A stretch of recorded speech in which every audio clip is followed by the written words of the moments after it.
ఎక్కడ మాట నెరవేర్చుకోలేదంటే వీళ్ళు బ్రతకాలి బాగుండాలి. వీళ్ళలో నుండి మానవ జాతి పుడితే అక్కడ రక్షకుడిగా తానే పుట్టి వీళ్ళని కూడా రక్షిస్తాను. కాబట్టి దేవుడు చంపేస్తానన్నట్టుగా చంపలేదు. కొన్నిసార్లు దేవుడు మన మేలు కోసం మాట తప్పుతాడు. మాట తప్పని యెహోవా అంటే అర్థం ఏంటంటే మనకు మేలు చేస్తానని చెప్పిన సందర్భాల్లో మాత్రం మాట తప్పడు. మనల్ని చంపుతావు అన్నప్పుడు మాట తప్పదు. దేవుని స్తోత్రం, హల్లెలూయా. కాబట్టి నేను కూడా మీ క్షేమాభివృద్ధి కొరకు చాలాసార్లు అబద్ధం చెప్పాల్సి వస్తుంది. నేనైతే చిత్తశుద్ధితో అనుకుంటాను, ఎంత బాగుంటా ఏమిటో చిన్నగా మాట్లాడి ముగించేద్దాం. కానీ మా వైస్ ప్రెసిడెంట్, మన సంస్థ వైస్ ప్రెసిడెంట్ అజయ్ బాబు ఉన్నారు. నాన్నగారు మీరు కృత ప్రసంగం అనేది మర్చిపోతారు. ఈ చదువు మీరు మైలు పట్టుకుంటే తక్కువ గంటన్నర, ఆ పైన కానీ తక్కువే కాదు. మరి మీ నుంచి ప్రార్థన సహకారం లేదు, ఏం చేయాలి బాగుంది. మీ దాసునికి తొందరగా ముగించే జ్ఞానోదయ చెప్తాను. ప్రార్థన చేయడం ఒక్క రేట్లు మరి ఇప్పుడు కూడా ఎంతసేపు అవుతుందో తెలియదు. మీరు గట్టిగా ప్రార్థన చేస్తే 20 నిమిషాలు ముగించాలనుకుంటున్నాను. దేవుని స్తోత్రం. అయ్యా కాస్త కొంచెం గొంతు కాల్చుకుంటున్నాను. ఈ సందర్భంగా ఒక మంచి వార్త ఏంటంటే దాసుబాబు గారికి, మన సెక్రటరీ జనరల్ సెక్రటరీ యాదాల అబ్బులు గారికి మీ అందరి పక్షంగా అభినందనలు. ఇద్దరు తాతయ్యలు గారు, వాళ్ళు బావబాబులే గారు, వీళ్ళందరూ కూడా అబ్బులు గారి అబ్బాయి తేజకు దాసుబాబు కుమార్తె షారోలు ఇచ్చారు. జర్మనీలో నిన్న 23వ తారీఖు ఆ దంపతులు చక్కని కొడుకు పెట్టాడు. చక్కని కొడుకు ఎంత బాగున్నాడు. నేను ఫ్లైట్ టికెట్ కొనుక్కొని వెళ్ళిపోవాలనిపించింది. వాడి కోసం తప్పకెళ్తాను జర్మనీ. చాలా సంతోషం. సో కంగ్రాచులేషన్స్ దాసుబాబు, అబ్బులు గారు, అందుకని తాతయ్యలు, చాలా సంతోషం. మరి దాసుబాబు నాకు కొడుకు అయితే నేను ముత్తాతని, నాకు కొడుకే తాత అయిపోతాను, నేను ముత్తాత. నాకు కూడా కంగ్రాచులేషన్. ప్రభువునందు నాకు అత్యంత ప్రియులారా, చదవబడిన లేఖన భాగాలను గమనించి చూస్తే దేవోక్తి యొక్క ప్రాముఖ్యత మనకు కనబడుతుంది. దేవోక్తి లేని ఎడల జనులు కట్టులేక తిరుగుదురు. జనులు అంటే ఎవరి జనులు? లోకపు జనులు కాదు, లోకపు ప్రజలు కాదు, లోకస్తులు కాదు. ఎవరు వీళ్ళంటే దేవుని ప్రజలు. దేవుని ప్రజలు కట్టులేక తిరుగుదురు. కట్టు అనేది ఉండదు, నియమం ఉండదు, క్రమశిక్షణ ఉండదు. ఇలాంటి పరిస్థితి ఒకప్పుడు న్యాయాధిపతుల కాలంలో వచ్చిందని మనకు బాగా తెలుసు. న్యాయాధిపతుల గ్రంథం చివరి వచనం చూడండి, 21-25. ఆ దినములలో ఇశ్రాయేలీయులకు రాజు లేడు,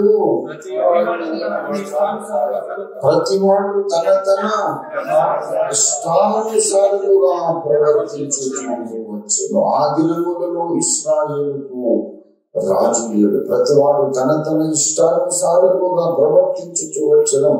ఇవాళ ఇదే పరిస్థితి సార్వత్రిక క్రైస్తవ సంఘంలో నెలకొని ఉంది. మన కళ్ళారా కనపడుతుంది. ప్రతివాడు తన ఇష్టానుసారంగా బోధనలు చేస్తున్నారు, సంఘాలు గడుపుతున్నారు, సమాజాన్ని నడిపిస్తున్నారు. There is no order, no discipline. ఎంత దారుణంగా మారిపోయింది పరిస్థితి అంటే అసలు వీళ్ళ పరలోకానికి వచ్చేది అనిపిస్తుంది. ప్రపంచ క్రైస్తవులారా ఏకం కండి అని ఒక ఆయన పిలుపునిచ్చాడు. హనుమంతుని వారసుడు బందర్రావు ప్రపంచ క్రైస్తవులారా ఏకం కండి. అసలు వీళ్ళే క్రైస్తవులు కాదు. ఇవాళ ఆయన శిష్యుడు నుండి వాదిస్తున్నాడు, యేసులో ప్రవహించింది ఖచ్చితంగా ఆదాము రక్తమేనండి. వీడు క్రైస్తవుడండి, క్రైస్తవుడు. యేసులో ఆదాము రక్తం ఉంటే యేసయ్యకి ఇంకొక రక్షకుడు కావాలి, యేసు ప్రభు వారికి ఇంకొక రక్షకుడు కావాలి.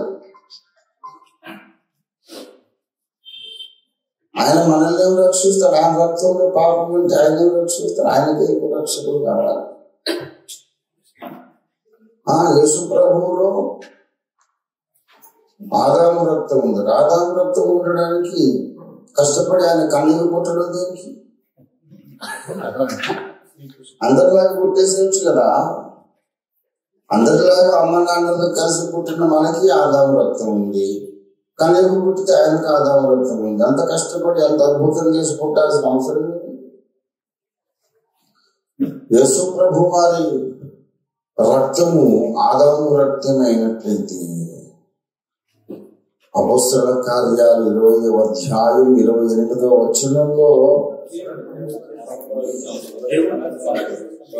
దేవుడు తన స్వరక్తమిచ్చి సంపాదించిన సంఘమును కాయుటకు దేవుడు మిమ్మును, పరిశుద్ధాత్మ దేవుడు మిమ్మును అధ్యక్షుడుగా నియమించాడు. కల్వరి శిలువలో కార్చినటువంటి ఆ పరిశుద్ధ రక్తం ఎవరి రక్తమట? దేవుని పరిశుద్ధ రక్తం. దేవునికి స్తోత్రం కలుగును గాక.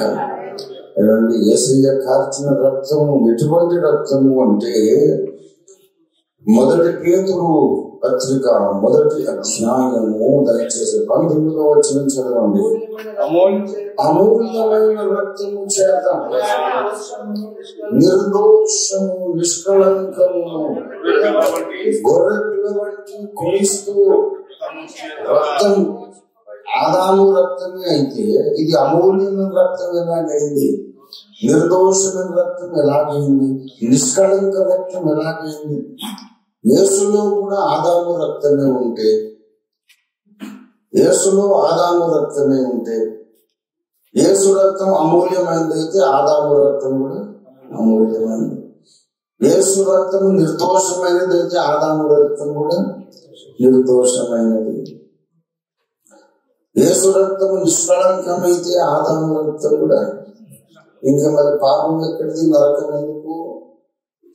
హెబ్రీ పత్రిక 7వ అధ్యాయము చూడండి దయచేసి 7:16. శరీరానుసారముగా నెరవేర్చబడు ఆజ్ఞ గల ధర్మశాస్త్రమును బట్టి కాక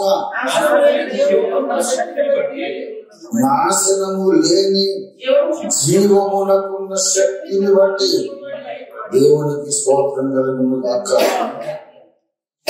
నాశనము లేని జీవము, ప్రాణం అనేది ఎక్కడ ఉంటుంది చెప్పండి? రక్తము. ఇప్పుడు యేసు రక్తములో ఎలాంటి ప్రాణం ఉంది?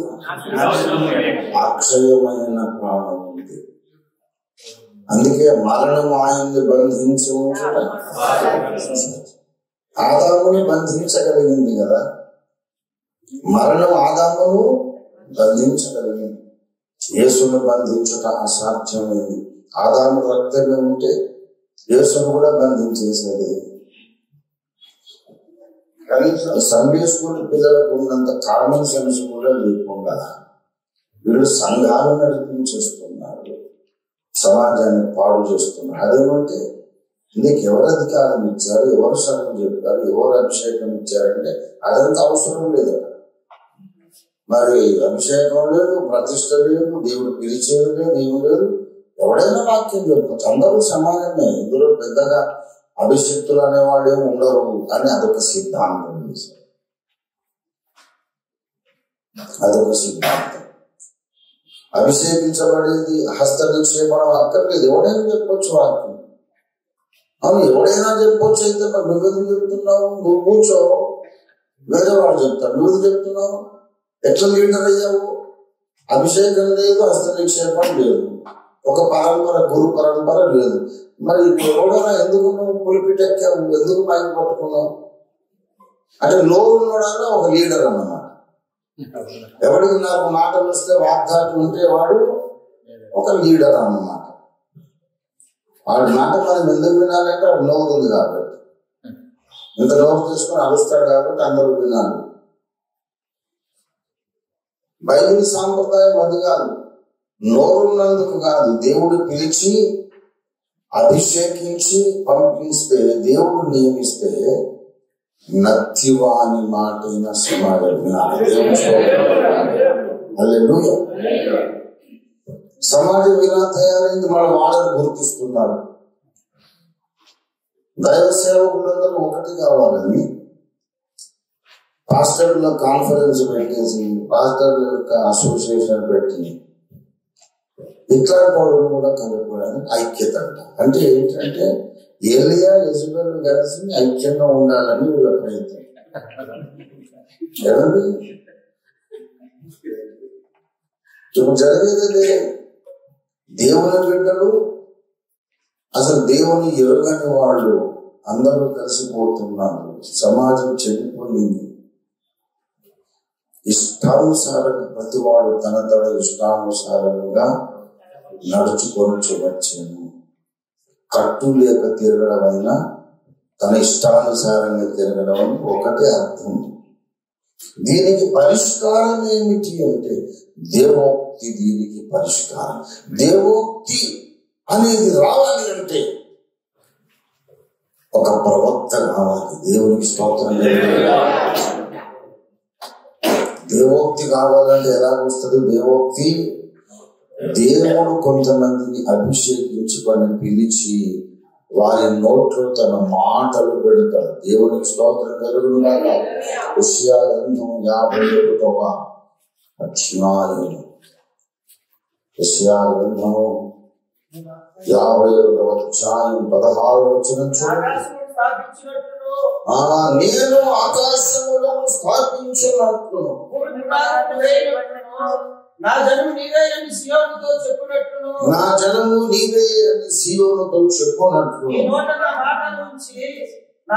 నీ నోట నా మాటలు ఉంచి. దేవునికి స్తోత్రం కలుగునుగాక.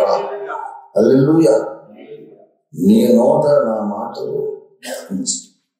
ఎవరి నోట్లో దేవుని మాట ఉన్నదో అతడి ప్రవక్త. దేవుని స్తోత్రం కలుగునుగాక. సమాజంలోని ఇండిసిప్లిన్ కి, క్రమశిక్షణ రాహిత్యానికి పరిష్కారం తన నోట దేవుని మాట కలిగిన ఒక దైవజనుడే అన్ని సమస్యలకు పరిష్కారం. దేవునికి స్తోత్రం కలుగునుగాక. ఇర్మియా గ్రంథము 1వ అధ్యాయము, ఇర్మియా గ్రంథం 1వ అధ్యాయము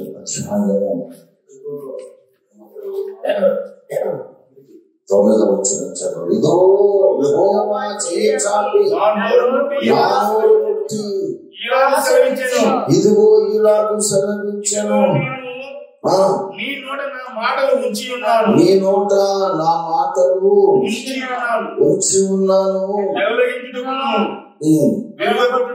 ఇదిగో నీ నోట నా మాటలు ఉంచానన్నాడు. దేవునికి స్తోత్రం కలుగునుగాక. హల్లెలూయా, హల్లెలూయా. దేవునికి స్తోత్రం. ప్రవక్తలు అంటే వాళ్ళ నోట్ల దేవుడు ఏం పెడతాడంటే తన మాటలు. సంఖ్యాకాండం 23వ అధ్యాయము 5వ వచనం చూడండి దయచేసి. 23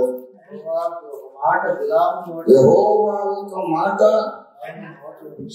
బిలాము తర్వాత చెడిపోయాడు, భ్రష్టుడయ్యాడు, కానీ అంతకుముందైతే నిజమైన ప్రవక్త కదా. నిజమైన ప్రవక్త అబ్రహాము, ఇస్సాకు, యాకోబుల దేవుడే బిలాము దగ్గరకు వచ్చి మాట్లాడేవాడు.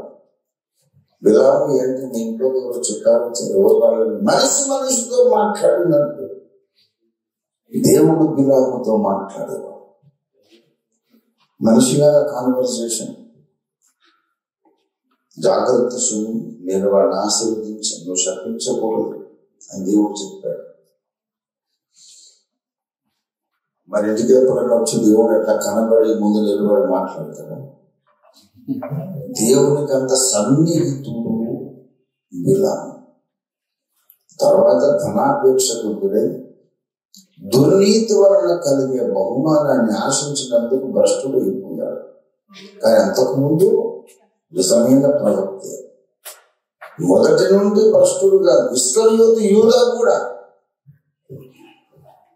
అపొస్తలుడు అభిషిక్తుడు దయ్యాలు వెళ్ళగొట్టాడు, తర్వాత వాడే దయ్యం అనుకున్నాడు. మొదటి నుండి బాగున్న వాళ్ళు చివరి దాకా బాగుంటారని గ్యారంటీ లేదు. జీవిత యాత్ర, సేవా జీవిత యాత్ర ఆరంభంలో దేవుని చిత్తము నెరవేర్చిన ధన్యులు, అభిషిక్తులు, దేవుని చిత్తము నెరవేర్చిన శూరులు కూడా విచిత్రంగా తర్వాత మారిపోతున్నాం. అలా మనం మారకుండా చూసుకోవాలి.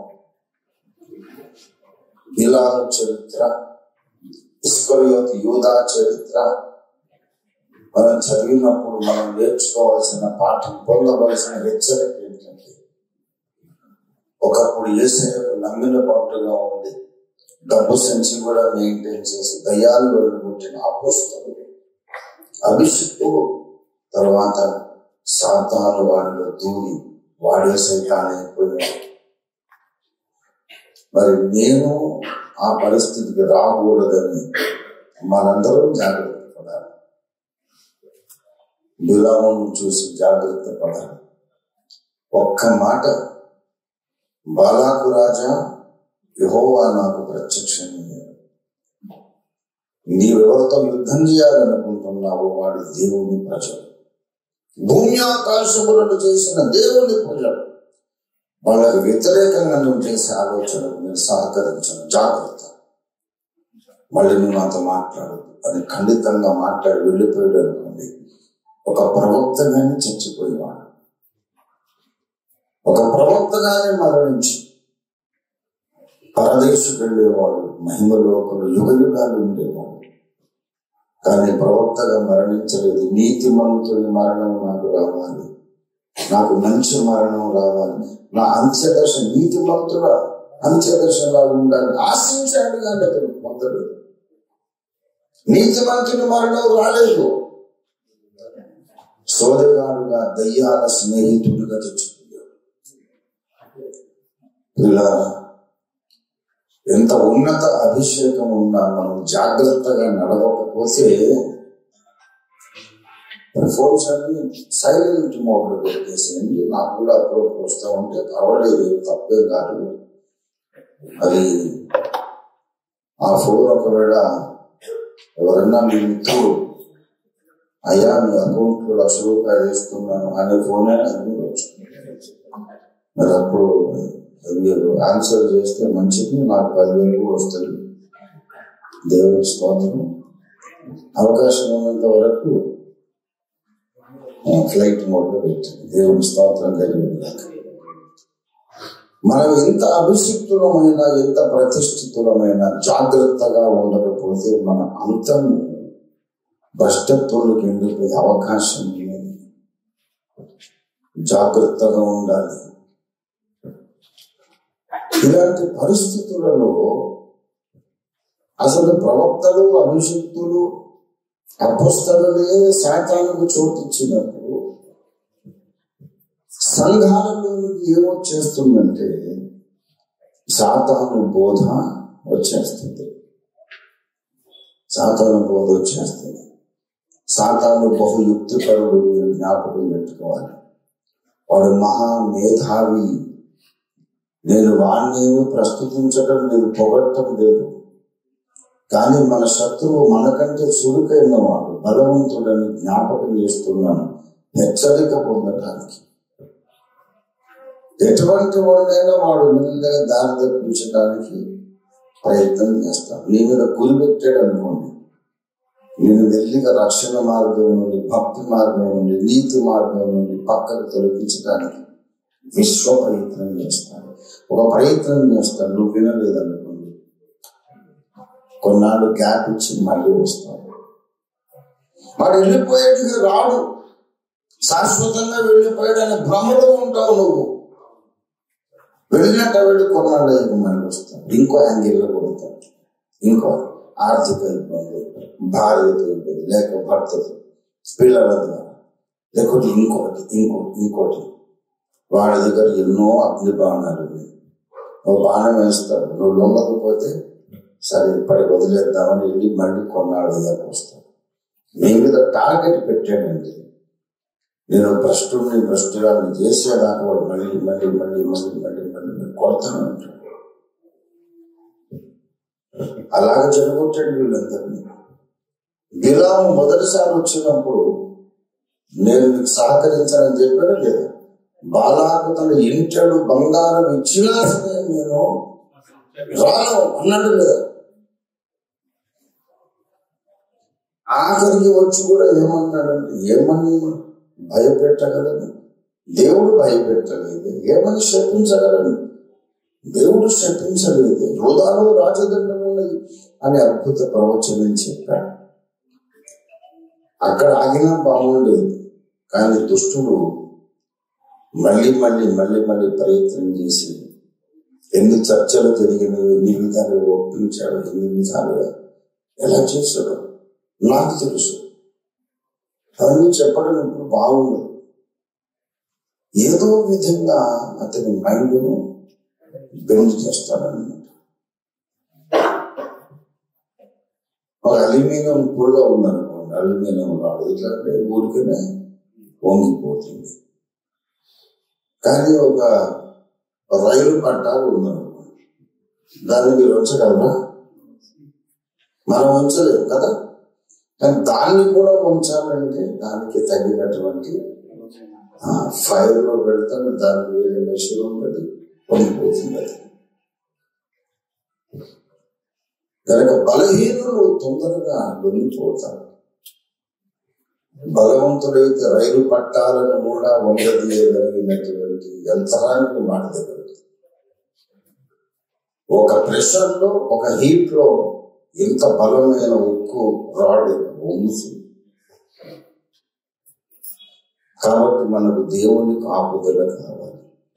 మహోన్నతుని చాటున నివసించాలి. సర్వశక్తుని రెక్కల నీడలో అనుదినం మనం ఆశ్రయం పొందాలి. ప్రభువా, నా సొంత బలంతో నేను జయం పొందలేను, నా జ్ఞానంతో నేను జయం పొందలేను. వాడు నాకంటే బలవంతుడు, కానీ నువ్వు వాడికంటే బలవంతుడు. నీ రెక్కల నీడలోకి వస్తున్నానని ప్రతి దినము దేవుని ఆశ్రయిస్తే తప్ప మన అంత్యదశ నీతిమంతుల అంత్యదశలో ఉండదు. మనందరికీ ఆ ఆశ ఉన్నది. మన అంత్యదశ నీతిమంతుల అంత్యదశలా ఉండాలి. వీలైతే ఎత్తబడాలి, రాకడలో ఎత్తబడాలి. మనం ఒకవేళ మరణమే కనుక దేవుడు మనకు రాసి పెడితే మనం సోదగాడిగా మరణించొద్దు. మనం మోసేలాగా దేవుని స్తుతిస్తూ వెళ్ళిపోవాలి, దావీదులా వెళ్ళిపోవాలి. అలాగే అంతము దనక నమ్మకంగా మనం ఉండాలంటే 100%, 100% అధికమైన జాగ్రత్త. ఆ జాగ్రత్త లేకపోయేసరికి బోధకులనే పట్టుకుంటున్నాడు శాతం. బోధకులను పట్టుకొని వాళ్ళ ద్వారా మెల్లగా సంఘంలోకి దయ్యముల బోధ ప్రవేశిస్తుంది. 1 తిమోతి పత్రిక 4వ అధ్యాయం చూడండి. అయితే కడవరి దినములలో కొందరు అబద్ధికుల వేషధారణ వలనను మోసపరచు ఆత్మల దయ్యముల బోధయందు కొంచెం ఆలోచన చేయాలి. మీరు విశ్వాస భ్రష్టులు అని ఆత్మతేటగా చెప్పుతున్నారు. విశ్వాస భ్రష్టులు అంటే విశ్వాసములో కొంతకాలం ఉండి విశ్వాసాన్ని వదిలేసిన వాళ్ళు. రక్షణే పొందని వాళ్ళు కాదు. రక్షణ పొందారు, విశ్వాసంలో ఉన్నారు, తర్వాత విశ్వాసాన్ని వదిలేశారు. వాళ్ళు విశ్వాస భ్రష్టులు కావడానికి కారణం దయ్యముల బోధ. అంటే దయ్యాలు ఎవరికి బోధ చేస్తున్నాయి? విశ్వాసులకు బోధ చేస్తున్నాయి. ఒక దయ్యం వచ్చి సరిగ్గా నిలబడి బోధ చేస్తే విశ్వాసులు వింటారా? విశ్వాసులు ఎవరు బోధ వింటారు? పాస్టర్ల బోధ వింటారు. విశ్వాసులు దయ్యాల బోధ చెవిని పడిందంటే ఎక్కడి నుంచి వచ్చిందనేది ఎవరు పాస్టర్లను వాడు వశపరుచుకుంటున్నారు.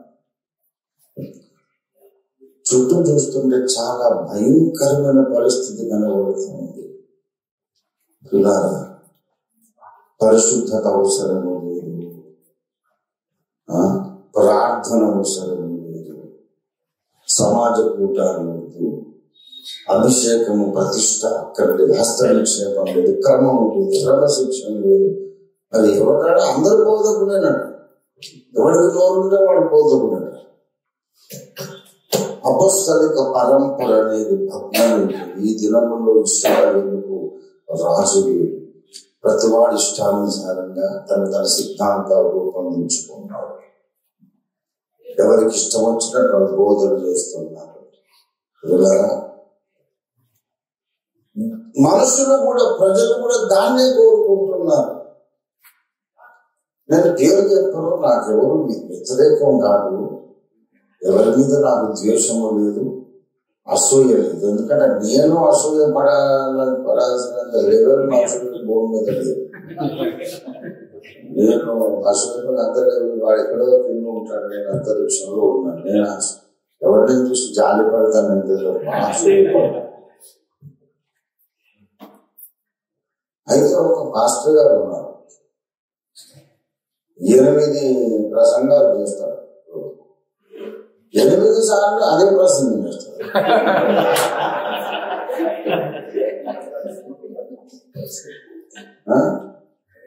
8 సార్లు అదే ప్రసంగం చేస్తారు. ఆయన బోధ అదే అరిగిపోయింది. పాడిందే పాట పాచుకోడ దాచ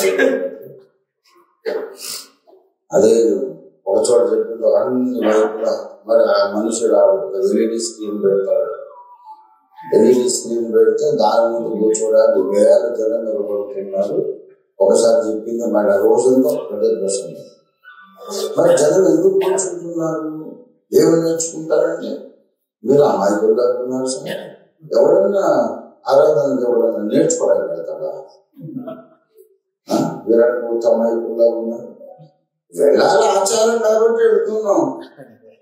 నేర్చుకునేది సార్ ఎక్కడ లోకంలో లేని మాట మాట్లాడుతున్నారు. మీరు నేర్చుకునేది లేదు, ఏమి లేదు. అక్కడ కూర్చొని వస్తాం. 1 గంటన్నర లోపల మొత్తం ఆరాధన. గుడికి వెళ్ళొచ్చారు కదా అని వీడు భ్రమలో ఉన్నాడు. ఇంకో భ్రమ ఏంటంటే అది గంట బాబు చెప్పాడా లేకపోతే గంట ప్రసంగమా, అరగంట ప్రసంగమా, అది చెప్పిందో చెబుతున్నాడా అనేది ముఖ్యం కాదు.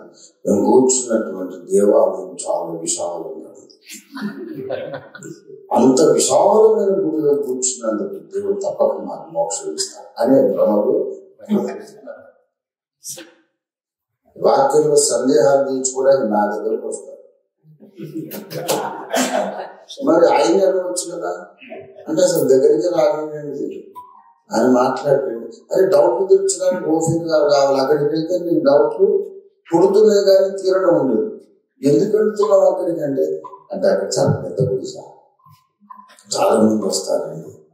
విశ్వాసులు ఎటువంటి అజ్ఞానంలో ఉన్నారు అంటే వలన, విశ్వాసులు ఎలాంటి అజ్ఞాన దశలో ఉన్నారు అంటే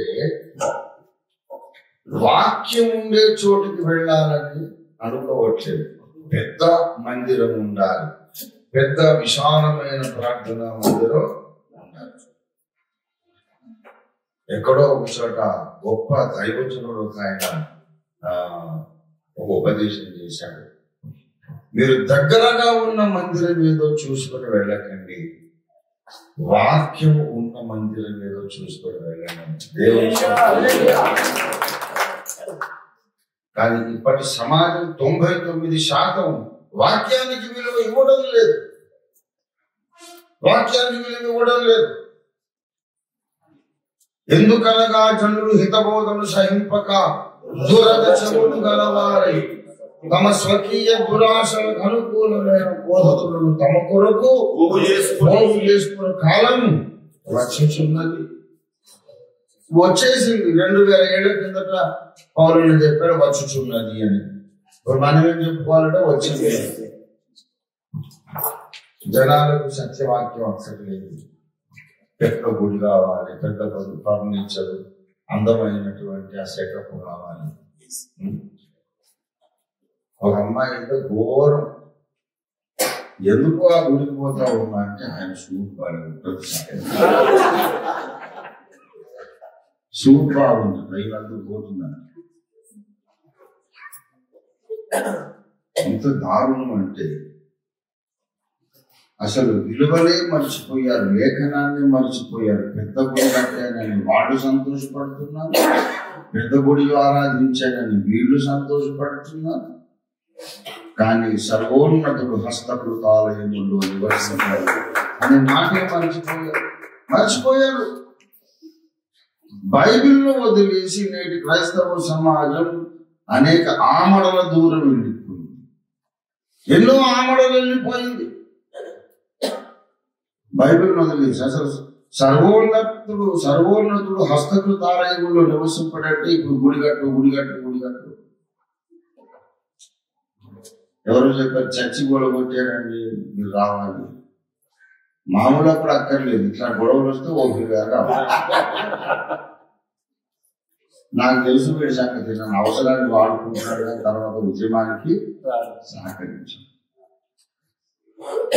ఎందుకు అబద్ధం చెప్తున్నావు అని అడిగాను. నిజంగా కూరగొట్టేస్తాను. ఏది కూరగొట్టాడు అంటే గుడి కూరగొట్టాడు. గుడి అతని గుడి అని ఎవరు చెప్పాడు? అది గుడిని ఎవరు చెప్పాడు? అది గుడి కాదా సార్? మందిరం కాదా? మందిరం అండి, చర్చ్ అండి. అసలు బైబిల్ అది చర్చ్ అంటే సంఘం. మీరే దేవుని ఆలయము. నేను ఇప్పటిదాకా చర్చి కట్టలేదు, కడతాను. కట్టిన నా సంఘాన్ని కూడగొట్టలేదు. కరోనా వచ్చినా మాకు చర్చి లేకపోయినా ఒక్కో వారం ఒక్కో దగ్గర మనం ఆరాధించుకున్నా చెక్కు చెదరకుండా ఒక్క హెడ్ కౌంట్, ఒక్క తలక తగ్గకుండా కొనసాగింది ఒక్క అగాపే సంఘం. ఎందుకంటే మనోడు పెద్ద మందిరం ఉందని రాదు, సత్యవాక్యం ఉందని దేవుడు స్వరం.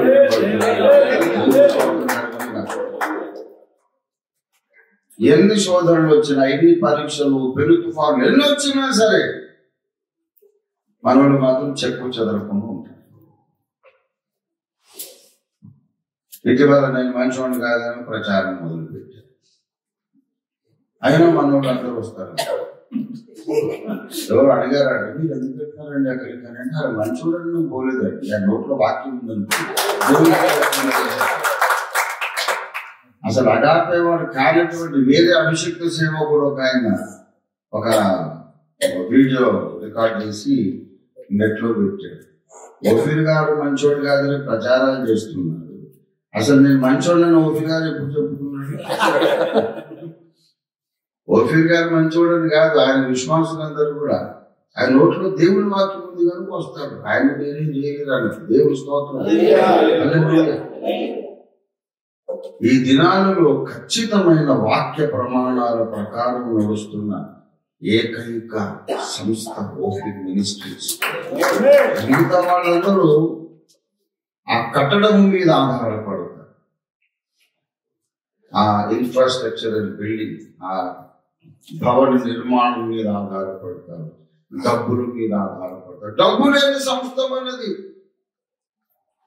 కోట్ల రూపాయలు ఖర్చు పెడుతున్నాం. బ్యాంక్ అకౌంట్ ఎప్పుడు చూసినా 1000-1500 ఉంటాయి. దేవుని బిడ్డలారా, ఎన్ని కోట్లు మీరు ఇచ్చారు? అందులో నేను ఒక 50 లక్షలు నేను వెలిగేసుకుని ఒక ఇల్లు కట్టుకోవచ్చు. యథార్థంగా చెప్పాను, నేను ఒక ఇల్లు కొనుక్కోవాలనుకుంటున్నాను, మా 50 లక్షలు కావాలంటే వీరందరూ ముందుకు వచ్చి ఇస్తారు. ఇవ్వాలి అసలు మామూలు ఈయనలు కూడా ఇస్తారు. మన విశ్వాసం చాలా మంది ఎలా ఉన్నారంటే అయ్యగారికి డబ్బులు ఇస్తే డబ్బు పాటు చేసేస్తారండి. ఎందుకంటే ఆయన స్వార్థం లేదు. 10 లక్షలు ఇచ్చామా, మెట్టు దిగ్గాడు ఎవరైనా అక్కర్లో ఉన్నవాడు కనుక వాళ్ళు చిన్నపిల్లడు అంటే నమ్మకూడదు. ఏమండి, స్వార్థం మరీ లేకుండా ఇంత జీరో స్వార్థం ఉండకూడదండి. ఎన్ని కోట్లు ఇచ్చినా ఎవరికైనా దానం చేస్తారు తప్ప అసలు ఆయనకు నాకంటూ ఏదైనా ఉండాలని తెలియలేదు. నీకు ఇంత మేధావి ఎలాగయ్యాడు అని ఆలోచించేవాడు కొన్ని వేల మంది ఉన్నారు. నాకు అన్ని తెలుసండి, ఏం తెలియదు. నేను హృదయాలకు చూస్తుంటాను, నాకు తెలిసి ఎవరెవరు ఏమేమి అనుకుంటున్నాను. కొంతమంది ఇవ్వనోళ్ళు ఎందుకు ఇవ్వట్లేదు తెలుసా? ఊరికే డబ్బులు అడుగుతారా, ఇక్కడ చెరువులో నీళ్లు పోసినట్టు, చెరువులో డబ్బులు కుమ్మరించినట్టు. ఏమండి ఇవన్నీ ఐఏఎస్లు 6,000 కోట్లు వీసాలు అండి. మరి ఓకే గారంటే అంత ప్రేమ కదా, ఎందుకు ఇవ్వాలంటే ఇట్లా మామూలు దీనికి ఆయన ఇల్లు కట్టుకుంటాను అనండి నేను ఇస్తాను. కొన్ని మందిరం పునాది ఇవ్వాలండి, అప్పుడు గ్యారంటీ. అప్పుడు డబ్బులు ఇస్తే ఎవరికి ఇస్తాడో తెలియదు. సిమెంట్ నేను ఇస్తాను, ఇటుకలు నేను ఇస్తాను. డబ్బులు ఇస్తే దానం చేస్తాడు, సిమెంట్ దానం చేయలేడు. అంత జ్ఞానులు అంటారా, ముక్కు అంటారా?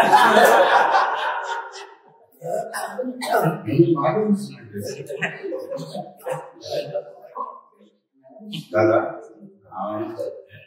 అన్నీ నేను చూస్తూ ఉంటాను. ఏం చేయాలంటే అమాయకంగా చాలా మంది ఇట్లా నన్ను అమాయకుడు అనుకునే వాళ్ళు కూడా ఉన్నారు. కానీ సరే అనుకుంటే అనుకున్నాను, పర్వాలేదు.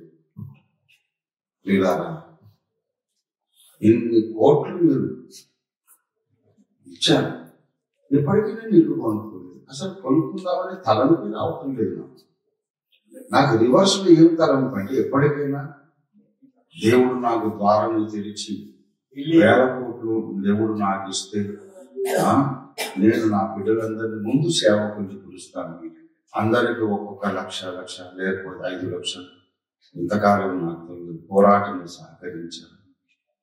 నాయన ఇది ఎంచుకోండి, మీరు దేనికన్నా వాడుకోండి. అందరికి నేనే డబ్బులు ఇవ్వాలని నా ఆశ, నా తీర్మానం, నా పట్టుదల, నా కళ ఇది. నేను ఎప్పుడు ఆశించేది ఇస్తానని అనుకుంటున్నా. నేను అంటే నా ఆశ ఎప్పుడైతే లేవు, 1,500 ఉన్నాయి నా. దేవుడు నన్ను ఆశీర్వదించాలి, నా బిడ్డలందరికీ. తర్వాత విశ్వాసులు, నేను అప్పులు గారికి చెప్పాను, అప్పుల నిర్మూలన సమయంలో ఎవరెవరు ఎంత ఇచ్చారో ఆ లిస్ట్ అంతా మీరు మెయింటైన్ చేయాలి. దేవుడు మనల్ని ఆశీర్వదిస్తే అందరికీ మళ్ళీ వాళ్ళు మనం చేశారు. అప్పులు గారిని అనుకోండి, నా మైండ్ అది. నేనేదో ఒక సంపాదించుకోవాలని కాదు. నేను 3 సార్లు పరలోకాన్ని చూసి వచ్చాను. 3 సార్లు పరలోకాన్ని చూసి, అక్కడ చూసి వచ్చిన తర్వాత నాకు అమెరికా, సింగపూర్ అన్ని స్లమ్ లాగానే పడదు. అమెరికా, సింగపూర్ పూరి పురుషులు రాదు. నేను నా దృష్టికి ఇలా అమెరికా అంటే సింగపూర్ అంటే నా తండ్రి నా కోసం కట్టిన మహిమ నగరం ఎంత అందంగా ఉందంటే అసలు ఇవి పోల్చడానికి వీలు లేదు.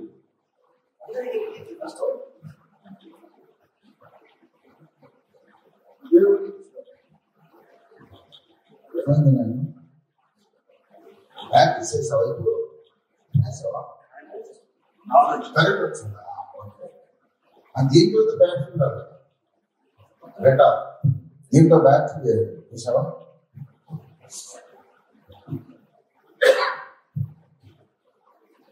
దేవుని సంఘము, దేవుని సమాజం బైబిల్ యొక్క కొలబద్ద, బైబిల్ ప్రమాణాలను వదిలేసి అనేక మైండ్ దూరం వెళ్ళిపోయింది అనే విషయం చెప్తున్నాం.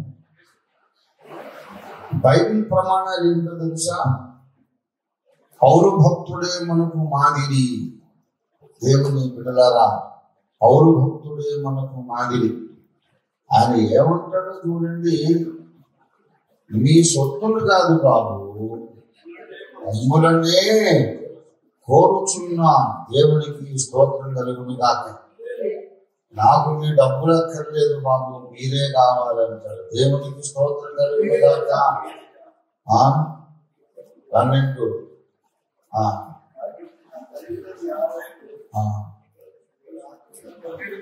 రెండో కొరింథీ 12:10. కాబట్టి నాకు కలిగిన యావత్తు ఆత్మకు బహు సంతోషంగా వ్యయపరచు, నన్ను నేను కూడా వ్యయపరుచుకుని 14 చివరన మీ సొత్తును కాదు మిమ్మునే కోరుచున్నాను. పిల్లలు తల్లిదండ్రుల కొరకు ఆస్తి సమకూర్చడు కదా, తల్లిదండ్రులే దేవుని బిడ్డలారా. ఈ బైబిల్ ప్రమాణాలకు దూరంగా వెళ్ళిపోయిన పాస్టర్లు ఎలా ఉన్నారు తెలుసా? మళ్ళీ చెప్తున్నా, వాళ్ళంటే నాకేమి అసూయ లేదు, చాలి. పరలోక రాజ్యంలో లేకని దరిద్రులు లేవురా అని నేను అనుకుంటాను. వాళ్ళు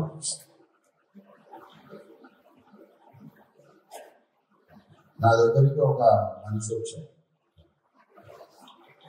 మా దగ్గర బ్లాక్ మనీ ఉంటే 500 కోట్లు, దాన్ని వైట్ చేయించి ఇస్తారా అంటే అది చట్టబద్ధమైన పద్ధతి. ఒక ఆడిటర్, బ్యాంక్ మేనేజర్ వాళ్ళందరూ కలిసి గవర్నమెంట్ డిక్లేర్ చేస్తారు, ఈయన ఫలానా వ్యాపారం చేస్తుంటే వచ్చింది, గవర్నమెంట్ కింద పన్ను కట్టుకుంది. ఇంకా యథార్థం అంతా దాపరికమే ఉండదు, గవర్నమెంట్కి పన్ను వస్తుంది. ఆ మిగిలితే ఏదైతే వీడి దగ్గర చట్టబద్ధంగా ఉంటుంది, న్యాయం. ఇంటి ముందు కుప్ప పోసుకున్నా ఎవడే వాడతానికి అవకాశం లేదు. భయంగా ఉండాల్సిన అక్కర్లేదు. వైట్ చేసిస్తారా అని అంటే సరే, నాకేం ఆశ లేదండి, నాకు తెలుసు, ప్రాసెస్ తెలుసు. బ్యాంక్ మేనేజర్లు, ఆడిటర్లు చాలా చట్టబద్ధంగా చేస్తారు, లీగల్గా. ఇది మీరు సక్సెస్ఫుల్గా చేస్తే ఇంకా ఇంకో 3 ఇలాంటి బిట్స్ ఉన్నాయి. 500 ఇలాంటివి 4 అంటే 2,000 కోట్లు. మీకు ఎంత కమిషన్ కావాలో అడుగుతున్నాను. నాకు కమిషన్ నాకు అక్కర్లేదు. ఇది ఏమన్నా దేవుడికి కానుకిస్తాను అనుకుంటూ వచ్చి ఆ కానుకలో ఏమి తప్ప నేను బేరసారా రావాలని చెప్పి ఇదంతా ఫోటో తెలుసు సమాజం. సరిగ్గా నేను ఎదురు వచ్చేసరికి అందుకేసి భూతాన్ని చూసినట్టు భయపడి రోడ్డుకు అడ్డంగా వదిలితే డిసప్పోర్ అయిపోతుంది. ఏంటంటే ఒక పెద్ద దైవజనుడి యొక్క సంఘ కాపరి యొక్క పియాట ఆయన. ఈ 2,000 కోట్లు కూడా పెట్టుకున్నాడు ఒక పాస్టర్. అది ఢిల్లీలో నేషనల్ యూత్ ఫెస్టివల్ కొరకు ఆయన ఇప్పుడు శివాజీలో ఉన్నాడు. ఆయన దగ్గరికి వెళ్ళి ఏమైనా డొనేషన్ ఇవ్వమనంటే ఇంకొకసారి డొనేషన్ కొరకు నా దగ్గరికి రావద్దు, వాడెవడో మీటింగ్ పెడదాం, నేను ఎందుకు ఇస్తాను. ఒక 10,000 కాదు 10 రూపాయలు కూడా ఇవ్వలేదు. 2,000 కోట్లు ఇంట్లో పెట్టుకోవాలి. డబ్బును ఆరాధిస్తున్నాడు, దేవుని ఆరాధిస్తున్నాడు. బ్లాక్ మనీ ఏంటి ఇంకా మూటలు కట్టి పెట్టుకున్నాడు, దాన్ని ఎక్కడ పెట్టుకోవాలో అర్థం కావట్లేదు. అక్రమంగా రోడ్డు కబ్జా చేసి చర్చి కట్టాడు. RSS వాళ్ళు కేసు పెడతానంటే ఆల్రెడీ ఉంది కేసు. ఆ కేసును మీరు ఫైట్ చేయకుండా ఆపడానికి నెలకు ఎవ్రీ మంత్ ఫస్ట్ లాగానే 1 కోటి రూపాయలు ఇస్తారు. వాళ్ళని నెలంతా తాగి తిని జలసా చేస్తారు. మన ఫస్ట్ అనేక సంవత్సరాల నుండి ఎవ్రీ మంత్ 1 కోటి రూపాయలు మొత్తం మాత్రం ఇస్తున్నారు. ఢిల్లీలో నేషనల్ యూత్ ఫెస్టివల్ అంటే 10,000 సేవ కూడా. ఇలాంటి వాడు ఒకరు కాదంలో నేను 50 మందిని వ్యక్తిగతంగా ఎన్నుకున్నాను. నేను ఎదుగుతున్నాను, నన్ను చూస్తే భయపడతాను. నా దగ్గర ఏమో డబ్బు లేదు, వాడి దగ్గర 1,000 కోట్లు ఉంది, నన్ను చూసి ఎలుగు పండుగ చూసినట్టు పారిపోతున్నాను. ఎందుకంటే ధనాపేక్ష లేని వాడిని చూస్తే లోభములకు ఎప్పుడు భయమే. నిస్వార్థపరులను చూస్తే స్వార్థపరులకు ఎప్పుడు భయమే. ఇందుకే నోట్లో వాక్యం ఉంటుంది. ఇది అసలు సంగతి. ఒకరు అన్నారట, ఓపిక సాక్ష్యం బాగుండేది కాదు, నేర్చుకున్నాం, చక్కగా పెళ్లి చేసుకున్నాం, తాపరాలు చేస్తున్నాం, గుడి కట్టాం. ఓపిక ఎందుకు పడిస్తారు? మమ్మల్ని చూడండి అని అంటే ఆ బ్రదర్ చెప్పాడట, వచ్చి మరి నాకు చెప్పాడు, మీరు కాదు మంచిగా ఉంది అన్నింటిగా మీరు మాకేంటంటే మీ నోట్లో దేవుని వాక్యం లేదు కదా. ఆయనకి ఏం లేదండి, కానీ నోట్లో దేవుని వాక్యం ఉంది కనుక మాకు వాక్యం కావాలండి. ఇప్పుడు మీ భార్యతో మీకే లాభం కానీ మాకు, మీ కాలు మీ ఇల్లు మీకు లాభం, మాకేం లాభం. కానీ నోట్లో వాక్యం ఉంటే ప్రపంచానికి లాభం. దేవుని ఈ హైయెస్ట్ లెవెల్. మీరు నాకు డబ్బులు ఇవ్వాలని కాదు, నేను మీకు డబ్బులు ఇవ్వాలనుకుంటున్నాను వాడు పోడు. నెక్స్ట్ నాకు తెలిసి అందుతో అందరూ తండ్రి తండ్రి తండ్రి, మీ ఇంటికి వస్తే మాకేమిస్తావు, మా ఇంటికి వస్తే మీరు ఏం చేస్తారు. ఎప్పుడు కూడా రిసీవర్ ఏంటి, ఇద్దామని లేదు. బైబిల్లో ఉన్నదేమో పుచ్చుకొనట కంటే ఇచ్చుట, ఇప్పుడు పాస్టర్ల మనసులో ఉన్నదేమో ఇచ్చుట కంటే పుచ్చుకొనట కంటే. బైబిల్ ప్రమాణాల నుంచి చాలా దూరం వెళ్ళిపోయారు. డబ్బు సంపాదన తీయంగా మారిపోయింది. ఈ విషయాలు ఎందుకు చెప్తున్నానంటే, ఎప్పుడైతే డబ్బాష అనేది మనుషులకు వచ్చిందో మీరు దేవుని సిరిని సేవించలేరు. డబ్బు మీద ఆశ ఎప్పుడైతే వచ్చిందో అభిషేకం పోతుంది, దేవుని సన్నిధికి దూరం అయిపోతారు. అలాంటప్పుడు వాళ్ళ నోటి ద్వారా సాతాను కొన్ని మాటలు పలికించడానికి అవకాశం ఎక్కువ అవుతుంది. బోధకులను ముందు బిలామును జడగొట్టినట్టు జడగొడుతున్నాడు సైతాను. ఇవాళ ప్రసంగం అది. నేను ఏం చెప్తాను, బిలాములాగా మన అంచెదశ భ్రష్టత్వంలో వెళ్ళొద్దని చెప్పాను. ఎప్పుడైతే డబ్బును ప్రేమించాడో, దుర్నీతి వలన కలిగే బహుమానాన్ని ప్రేమించాడో, ఒకప్పుడేమో దేవుడు తన మాట బిలాము నోట ఉంచాడు. డబ్బును సంపాదించాలని డిసైడ్ అయిపోయాక సాతాను తన మాట బిలాము నోట ఉంచాడు.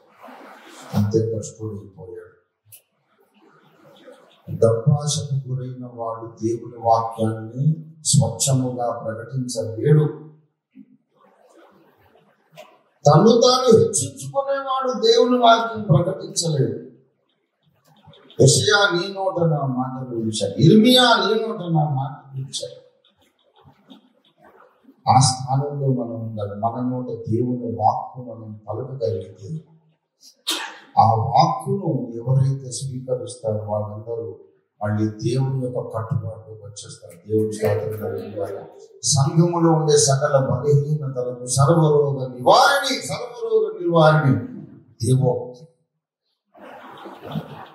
దేవుని బిడ్డలారా, ఈ దేవోక్తి అనేది ఎలా వస్తుందనంటే చాలా లోతైన విషయం ఉంది. బాగా గమనించాలి. నా మాటలు నీ మనస్సులో పెడతానన్నాడా, నీ నోట్లో పెడతానన్నాడా? మనస్సులో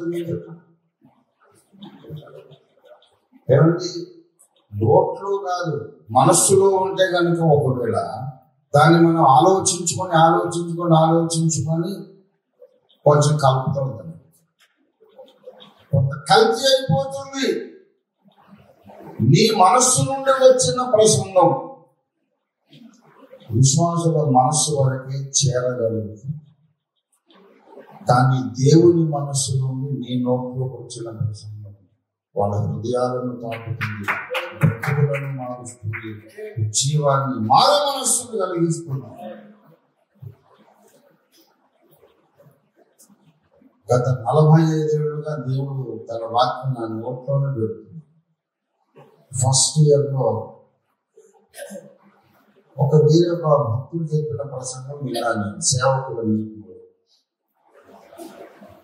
సిద్ధపడకుండా ఎప్పుడూ మీరు బుద్ధి మీదకి వెళ్ళారు. ఇది నా మీకు నేను ఇలాగే చేయమని చెప్పడం లేదు. నా అందరికీ ఈ అనుభవం ఉండదని కూడా చెప్తున్నాను. అందరూ ఈ అనుభవానికి రాలేదు అని కూడా చెప్తున్నాను. కానీ నన్ను దేవుడు పెట్టినటువంటి నెట్ పెద్ద దైవజనుడు చెప్పాడు, ముందు బాగా ప్రిపేర్ చేసుకోవాలి, పాయింట్లు రాసుకోవాలి, ఏం చెప్పాలో తెలియకుండా పులిపిట్ ఎక్కొద్దు, బాగా సిద్ధపడి మనం దేవుని ప్రజలకు వాక్యం చెప్పాలి. ఏ లేఖనాన్ని నువ్వు వ్యాఖ్యానించాలనుకుంటున్నావు దాంట్లో 10 సార్లు 100 సార్లు చదవాలి, ప్రార్థన చేయాలి, సిద్ధపడాలి. నీ నోట్లో నీ మనసులో ఒక క్లారిటీ ఉండాలి, తర్వాత నువ్వు ప్రసంగ వేదిక ఎక్కాలని చెప్పాను. నేను అదే ప్రామాణికంగా తీసుకున్నాను. నేను ప్రార్థన చేస్తున్నాను. నా సేవలో మొదటి సంవత్సరం వాక్యం చెప్పాలంటే టెన్షన్ పడి మోకరించి, ప్రభా ఏం చెప్పాలని నాతో మాట్లాడు, ఏ పాయింట్ చెప్పాలి, మూల వాక్యం ఏది, మళ్ళీ క్రాస్ రెఫరెన్స్ ఏది, దీనికి కన్క్లూజన్ ఏంటి, మొత్తం చెప్తాను అని ప్రార్థన. 2 గంటలు ప్రార్థన చేసిన ఆయన నన్ను చూసి నవ్వుతున్నాడు తప్ప మాట్లాడు.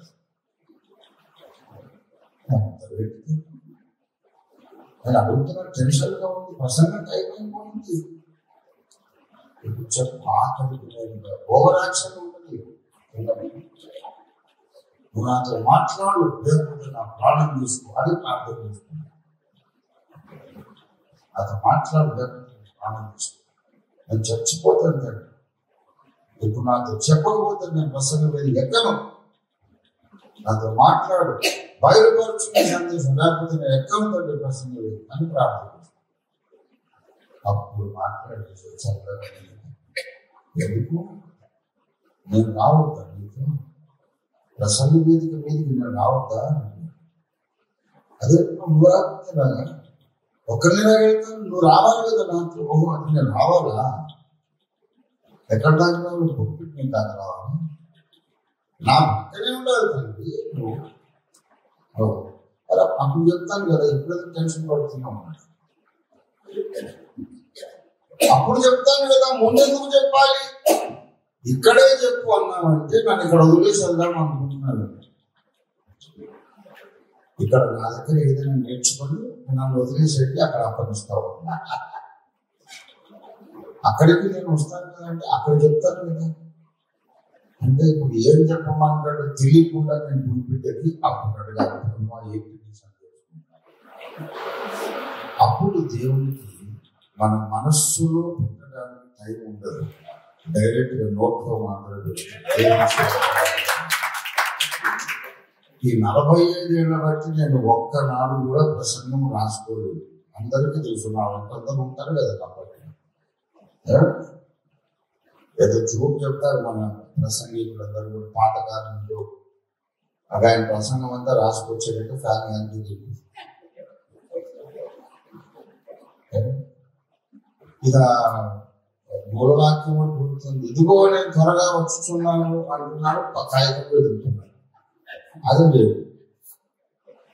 ఇదిగో నేను వచ్చుచున్నాను అంటున్నాడు, చూస్తున్నాడు, కాగితం ఎక్కడ చూస్తాను, కింద లేదు, మిగతా లేదు, ఎక్కడ. ఇదిగో వచ్చుచున్నాను అని పెద్ద మంచి పాపం కలిసి కలిసి కంట సోట్లు వచ్చి నోట్లు వచ్చేసి ముందులో పుస్తకం మీద పడ్డాడు. పడి తెచ్చినమ్మా క్షమించమ్మా అంటే, లేదు మీ తప్పు లేదు బాబు గారు, చాలాసేపు చెప్తానే ఉంది, వస్తున్నాను చెప్పి నేను జరగాల్సింది నాదే తప్పు, నన్ను క్షమించి నాకే తప్పు లేదండి బాబు గారు, వస్తున్నానని చెప్పారు, నేను జరగాల్సింది. దేవుని బిడ్డలాగా మీరు కాగితం మీద రాయొద్దని నేను చెప్పటం లేదు, అయితే రాసిన దాని మీద ఆధారపడుతుంది. ఒక మర్మం ఏమిటంటే పరిశుద్ధాత్మ దేవుని నడిపింపు కింద మీరు కాగితం మీద ఏదైతే రాస్తున్నారో అదే సమయంలో పరిశుద్ధాత్మ దేవుడు అదే మాట మీ గుండెల మీద రాస్తారు. దేవుడు తర్వాత ఫ్యామిలీ అది పేపర్ ఎగిరిపోతుంది అని ఈ గుండెల మీద ఆ రీతిగా దేవుని నోటి మాటలు తన నోటి మాటలుగా ప్రకటించే ప్రవక్త సంఘం యొక్క అన్ని సమస్యలకు పరిష్కారం. The profit is the solution. ఏమండి, మనకు శిలోయము అనే కోనేరు తెలుసు కదా, శిలోయం. పంపబడిన వాడని అర్థం. అపొస్తలుడు అంటే పంపబడిన వాడు. మనకి దినాల్లో దేవుని చేత పంపబడిన ఒక శిలోయం కావాలి. ఈ శిలోయం దొరికితే సంఘం యొక్క వ్యాధులన్నీ నయమైపోతాయి. కాబట్టి సైతాన్ గారు ఏం చేశాడంటే ప్రవక్తలు లేరు, అదొక సిద్ధాంతం. There are no prophets. ప్రవక్తలు లేరు అని పరిగెట్టుకుంటూ ఎందుకు చెప్పాలరా? ఎందుకు చెప్పాలి? అదేం సంస్కరణ? దేవుని నోటి బోధలు లేరు, దేవుని మాట తమ నోట్లో కలిగిన వారు లేరు. అదేం సంస్కరణ? అంటే ఎవరికి వాడే రాజన్నమాట. ఎవరికి వాడే రాజన్న పరిస్థితి ఉండదు, ఉండదు, ఉండదు, ఉండదు. క్రీస్తు నీకు రాజుగా లేని మరుక్షణం సాతాను నీకు రాజు అవుతాడు. నీకు నువ్వు రాజువు కాదు. మానవుడు తన్ను తాను ఎదుర్కోలేడు, దేవుని చేత పరిపాలించబడాలి. లేకపోతే నెక్స్ట్ మూమెంట్ సైతాన్ని వచ్చి పరిపాలిస్తాడు. అటో ఇటో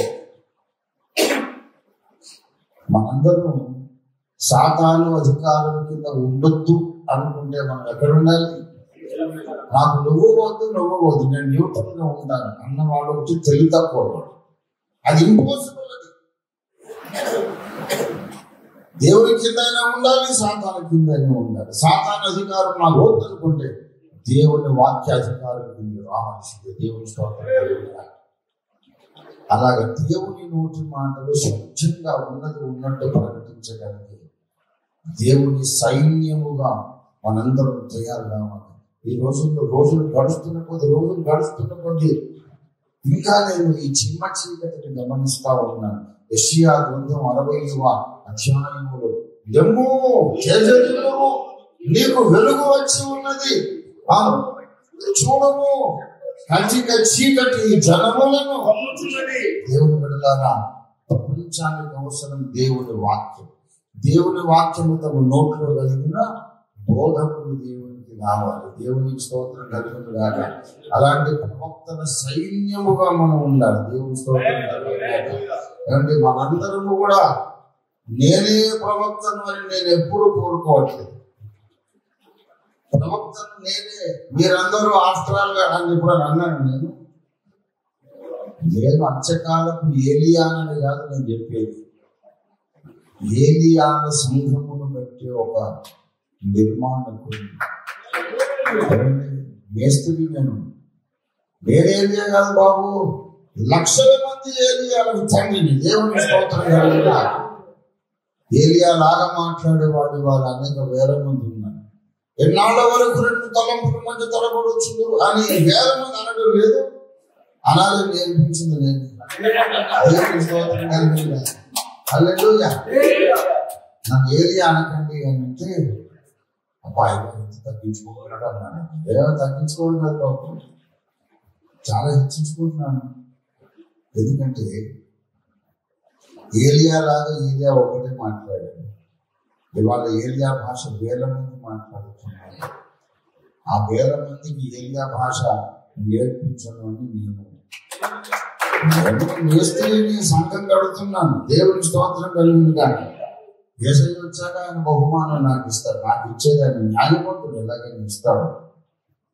కానీ ఇక్కడ కావాల్సింది ఏంటంటే దేవుని మాట తన నోట కలిగినటువంటి బోధకులు కావాలంటే ఒక రహస్యం ఏంటంటే ఆఖరి క్షణము వరకు దేవుడు నాతో మాట్లాడతాడని ఎదురు చూస్తూ విశ్వాసముతో పెట్టాలి. ఇక్కడ ఒక రహస్యం చెబుతున్నాను. పుల్పిట్ మీదకి ఎక్కిన తర్వాత, ప్రసంగ పీఠకి ఎక్కిన తర్వాత లాస్ట్ మూమెంట్ లో నీకు ఫ్లాష్ రావాలంటే అంతకుముందు నువ్వు బైబిల్ బాగా చదివి ఉండాలి.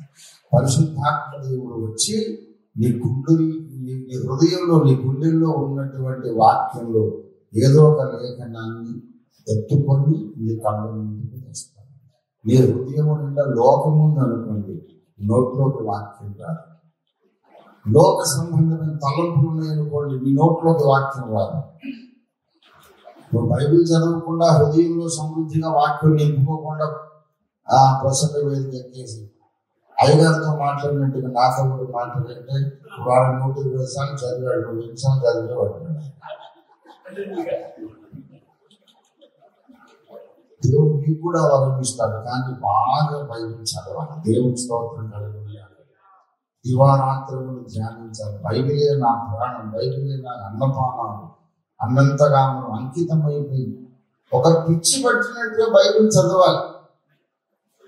చదివించక హృదయంలో నిండుగా వాక్యం ఉంటే నీలోనే ఉన్నటువంటి ఆ బైబిల్ను ఏదో ఒక వచనాన్ని లాస్ట్ మూమెంట్ లో పరిశుద్ధాత్మ దేవుడు బయటికి తీసి అభిషేకించి దాన్ని ఎక్కడెక్కడ బ్రేక్ చేయాలో చూపించి అది పట్టుకొచ్చి నోట్లు దేవుని స్తోత్రం హల్లెలూయా.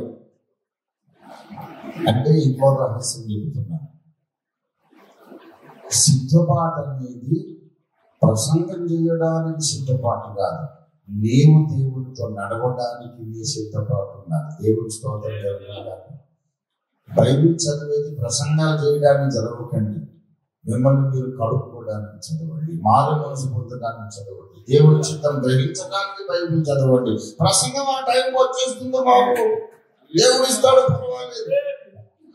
నెక్స్ట్ వారం ఏం ప్రసంగం చేయాలి టెన్షన్ పడి బైబిల్ చదవకండి. నేను ఏ విషయంలో తప్పిపోతున్నాను అని చూసుకోవడానికి బైబిల్ చదవాలి. దేవుడి స్తోత్రం కలుగుతుంది. నీ కోసం నువ్వు బైబిల్ చదవు, నీ సంఘం కోసం వాక్యం నీ నోట్లోకి వచ్చేస్తుంది. దేవుడి స్తోత్రం కలుగుని రాక ప్రతిదినము స్వపరీక్ష, ఉదక స్నానం, వాక్యాన్ని భక్షించి మనం బ్రతకడం. గ్రంథము నాకు దొరకగా నేను దాన్ని భక్షించుతున్నాను. మీ ఆ దేవుడి స్తోత్రం కలుగుని లేక మనం బ్రతకడానికి బైబిల్ను తినాలి, ఎవరికో చెప్పడానికి కాదు. ఇంతకుముందు సత్యనారాయణ గారు ఒక మాట, ఇప్పుడు సేవకులు కూర్చున్నారు కనుక ఒక యాంగిల్లో అధికారం మాట్లాడతారు, విశ్వాసులందరూ వచ్చేసారనుకో అప్పుడు అందరినీ కవర్ చేస్తాం కనుక టాపిక్ మారిపోతుంది. అది నిజం. అది మీరు ఏం చెప్పాలనుకుంటారు అక్కడికి వెళ్ళిన తర్వాత అక్కడ ఉన్నటువంటి కాంగ్రిగేషన్లు బట్టి, ఆ సమాజాన్ని బట్టి, వాళ్ళ అంతరంగ స్థితిని బట్టి దేవుడు మాట్లాడతారు. దైవజనుల సమావాసం అని చెప్పి నేను ఏదో మైండ్లో ప్రిపేర్ అయ్యాను అనుకో, లాస్ట్ మూమెంట్ లో క్యాన్సిల్ అయిపోయింది. ఏదో ఒక పెళ్లి ప్రసంగం అనుకోండి, అయ్యారు పెళ్లి అంటే మాస్టర్ ప్రసంగం అక్కడ వేయలేము కదా, అక్కడ వేరే టాపిక్ కనుక ఆఖరి క్షణం వరకు దేవుడు చూసి అక్కడ ఉన్నటువంటి వాళ్ళని బట్టి మీ నోట్లో ఒక మాట పెడతాడు. ప్రసంగం గురించి ఎక్కువ భాషను మీరు బాధపడకండి, టెన్షన్ పడకండి. దేవుడితో నడవడం ఎలా అని బాధపడాలి. దేవుడి స్తోత్రం కలుగుగాక. నేను బైబిల్ నా కోసం నేను చదువుతాను, అందరి కోసం కాదు. నేను ఇంకా పరిశుద్ధపరచబడాలి, దేవుడి చిత్తము నేను గ్రహించాలి, దేవుణ్ణి నేను గ్రహించాలి, దేవుణ్ణి నేను చూడాలి, దేవుణ్ణి తెలుసుకోవాలి. నా బ్రతుకు, నా ఆలోచన ఆయనకు నచ్చాలి. నేను ఏ విషయంలో తప్పిపోయాను, నీకు ఆయాసకర మార్గం నాలో ఏముందో అని అడుగుతూ బైబిల్ చదువుతాను.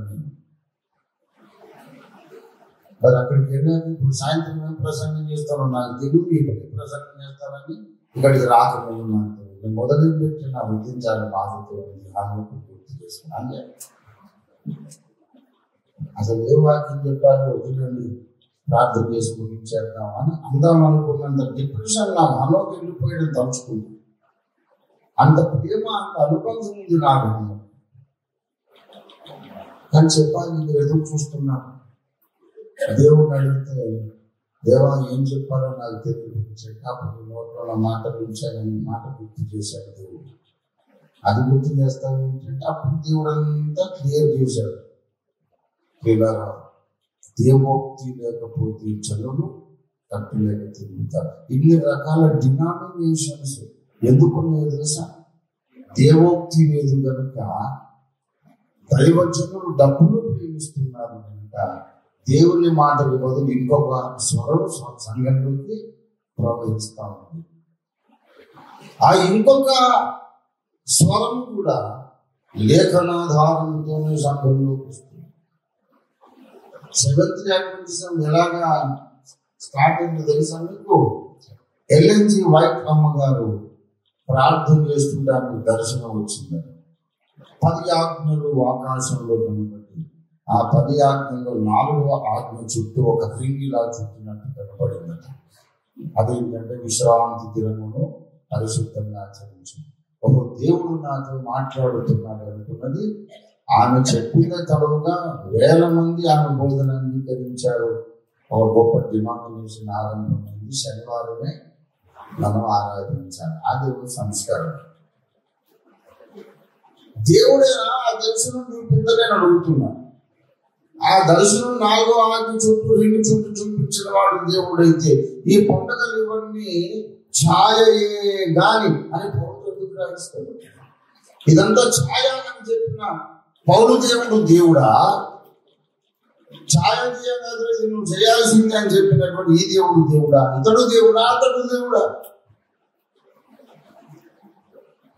బోధకులనే వాడుకొని లేఖనానికి వ్యతిరేకమైనటువంటి బోధలు ప్రసంగ పీఠం మీద నుంచి వస్తున్నాయి. ఎందుకంటే బోధకులకు అసలు ప్రత్యక్షత లేదు. జ్ఞానులు కానీ ప్రత్యక్షత లేని జ్ఞానం. బాగా చదువుకున్నారు, ప్రత్యక్షత లేదు. ఇవాళ 99% ప్రపంచ క్రైస్తవ సమాజం అంతా ఇలాగే జరుగుతుంది. మీరు చెప్పడానికి వీలు లేదు. చెప్పడానికి అసహ్యమైన సంగతులు సంఘాలలో జరుగుతున్నాయి. ఎంత ఘోరమో తెలుసా? మగవాళ్ళకు పెళ్లి చేసుకున్నారు చర్చిలు. గే పీపుల్ అంటారు వాళ్ళు, GAY. పైన పెద్ద బోర్డు ఆర్చినారు, గే చర్చ్ అని బోర్డు పెట్టి పైన సిలువ గుర్తు. 2 మగవాళ్ళను పురుషులారా మీ భార్యను ప్రేమించండి. ఇప్పుడు దేవుడు భార్య ఎవరెవరికి లోపడాలి ఏమైనా అసలు అర్థం ఉందా?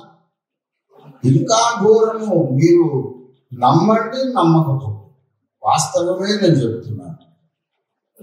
ఈ మధ్యట ఇంకొక ట్రెండ్ మొదలైందంట, సెల్ఫ్ మ్యారేజ్. ఆ ఒక్క మనిషే, ఒక స్త్రీయో ఒక పురుషుడో వస్తారు. ఇదనండి నా అవసరాలని నేనే చూసుకుంటాను, నాకు నేనే భర్తను, నాకు నేనే భార్యనని ప్రమాణం చేస్తారంటే సెల్ఫ్ మ్యారేజ్ అట. మీరు నెట్లో కొట్టి చూడండి, సెల్ఫ్ మ్యారేజ్ అని వస్తుంది. అది నాకు అర్థం కాదు. అసలు పిచ్చి కదా ఇది, వెరితనము కదా. లోకమంతా చిమ్మ చీకట్లు కమ్ముకుంటున్నాయి. అలాంటప్పుడు యెషయాతో దేవుడు చెప్పాడు, చూడు యెషయా, ఈ చీకట్లో నువ్వు ఏం చేయాలంటే లేచి ప్రకాశించాలి. దేవునికి స్తోత్రం. Arise and shine. లేచి తేజరిల్లు మన దేవుడు ఎవరికి చెప్పాడు? యెషయాకు చెప్పాడు. లెమ్ము తేజరిల్లు మన ఎవరికి చెప్పాడు? ఏ అధ్యాయంలో చెప్పాడు? 60వ అధ్యాయం. అంతకుముందు 51లో ఏం చెప్పాడు? నీ నోట నా మాట గురించి ఉన్నాను. దేవుని స్తోత్రం కలుగును గాక. కనుక నేను చెబుతున్నాను, ఐఎమ్ డ్రాయింగ్ ఎ కన్క్లూజన్. ఎవరి నోట దేవుడు తన మాట ఉంచాడో వారు మాత్రమే చిమ్మ చీకటిలో వెలుగై ప్రకాశించగలుగుతారు. దేవుని స్తోత్రం కలుగును గాక. మనం దేవుడిని అడగాలి. ఈ రోజుల్లో ఎక్కువ ఈ లోకంలో ఉన్నటువంటి పరిస్థితులకు పరిష్కారం ఏంటంటే వాక్యము కావాలి, వాక్యం కావాలి. దేవునికి స్తోత్రం కలుగును గాక.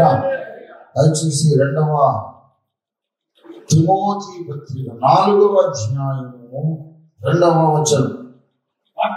వాక్యమును ప్రకటించుము, సమయమందును అసమయమందును ప్రయాసపడను. దేని కొరకు? వాక్యమందు ప్రయాసపడను. దేవునికి స్తోత్రం కలుగును గాక. వాక్యం చెప్పడానికి మనం బ్రతకాలండి. వాక్యాన్ని గుర్తించాలి. వాక్యమే అన్నింటినీ పరిష్కరిస్తుంది. ఏది ఆశించకుండా,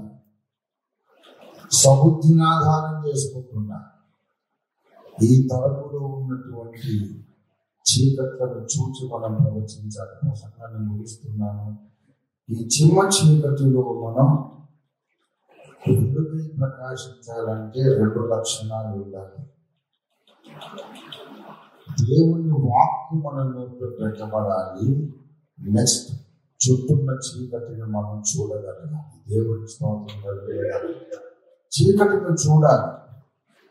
చూడుము కటిక చీకటి అన్నాడు కదా. చీకటిని ఏం చేయాలి అంటే ఈ దుర్బోధనను చూడాలి. ఈ వెర్రి తలలు వేస్తున్నటువంటి వెర్రి పోకటలను చూడాలి. ఇదంతా చీకటి. సంఘంలో ఎన్ని చీకటి కార్యాలు జరుగుతున్నాయి, లోకంలో ఎన్ని చీకటి కార్యాలు జరుగుతున్నాయి, నువ్వు చూసినప్పుడు నీ నోట్లో సందేశం వస్తుంది. దేవుని స్తోత్రం కలుగుగాక. లోకంలో ఏం జరుగుతుందో తెలియకపోతే నువ్వు ప్రవక్తవు కాదు.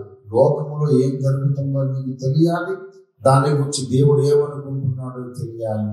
దేవుడు అనుకుంటున్న మాట దీనికి సంబంధించిన బైబిల్ ఎక్కడుందో నీకు తెలియాలి.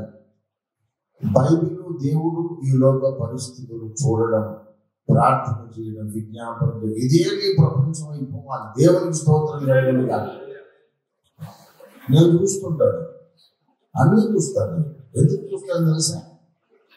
ఈ పరిస్థితులను చూసినప్పుడు దేవుడు కూడా చూస్తాను. ప్రభా ఏమనుకుంటున్నా, ఇలా జరుగుతుంది, చూడండి ఆయన చేస్తున్నా, చూడండి ప్రభా.